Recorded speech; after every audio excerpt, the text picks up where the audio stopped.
It was my problem because I didn't recognize that they perceived me differently.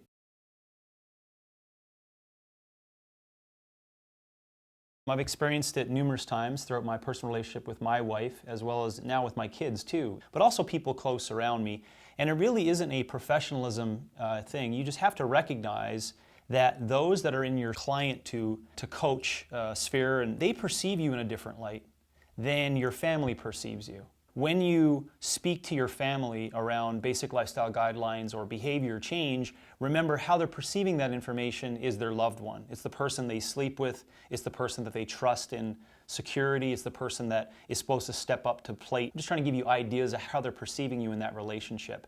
And you have to honor that aspect of your relationship and how they perceive you. Once you recognize that your loved ones perceive you as their lover, father, etc., you'll now recognize that with behavior change and how you try to get that communication across to them, it has to be a completely different way. I'll give you two different ideas of what I've done in the past. One way I used to do it was to plant specific seeds to allow them to learn little bits of information that were a very low intense level. Instead of going back and forth on a conversation on BLGs or how much protein, etc., I would just slightly pass aside in multiple different mediums just a little bit of information, not that I had written, based upon protein daily intake in the day, or a conversation, a video, a Facebook post, something which you're aligned with the message there, because they may perceive that message. If you put it across the correct way, they'll perceive that message a little differently. A second way that I would do it is to find out how they're influenced based upon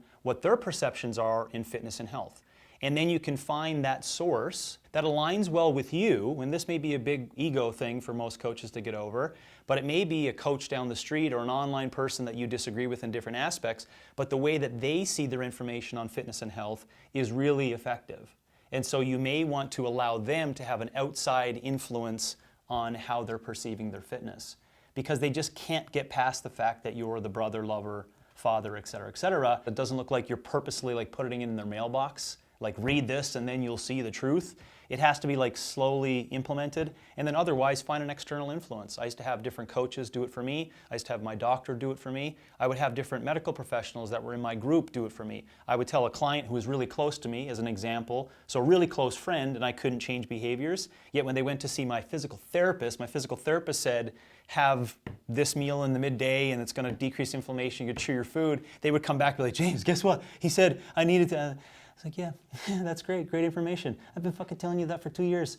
So you see that, but then you recognize it's like, wow, what was the issue there? It was my problem because I didn't recognize that they perceived me differently. Long term, you should take it as a goal to be able to communicate appropriately, even with those in your head, as well as the people that are really close to you. And when you can communicate with the people in your head, or the language and story in your head, as well as those who are really, really close to you, the exact same message that can change their behaviors, you have reached mastery in coaching. Because you are then able to communicate full well knowing how they're going to perceive what you're trying to communicate. And that will essentially change your entire game, and you'll come off as being the coach that everyone's going to go to, and they'll respect that fact, and they'll see you as well as the father, brother, lover. They'll see past that, but they'll also respect you for your profession and the information that you'll give.